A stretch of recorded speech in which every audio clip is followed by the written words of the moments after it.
এটা হলো আমাদের রুমের কাছেরই একটি বাগান, উকিতা মিনামি চিলড্রেন্স পার্ক।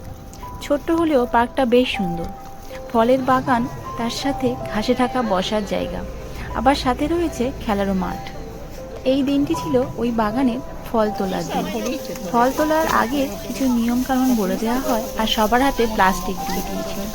তারপরেরই এই সুন্দর মুহূর্তটি। সে চুপচাপ দাঁড়িয়ে থাকায় এক জাপানিজ আন্টি তাকে ডেকে দেখায় কিভাবে গাছে থেকে লেবু তুলতে হবে। এই বাগানটিতে প্রধানত ছিল লেবু আর পার্সিমনের গাছ। কমলা লেবুকে জাপানিজে বলা হয় মিকান, আর পার্সিমন হলো জাপানের জাতীয় ফল, তাকে বলা হয় খাকি।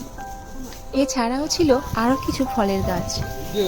এই ফ্রুট পিকিংয়ে আমাদের সঙ্গে যোগ দিয়েছিল তার ছোট্ট ফ্রেন্ড ফুজি আর তার বাবা মা উর্মিতাদি আর অসীমদা।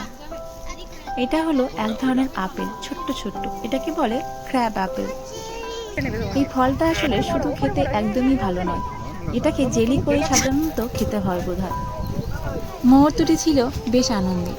এই প্রথম আমাদের কোনো ফ্রুট পিকিংয়ে এইভাবে যোগ দেওয়া, তাও আবার সাথে ছিল অর্পিতার সদস্য আর আমাদের বন্ধু উর্মিতা দিদা। এই ফ্রুট পিকিং আর সাথে সাথে কেটে খাওয়া মনে করিয়ে দেয় ছোটবেলার সেই গাছে থেকে আম পেড়ে খাওয়ার কথা।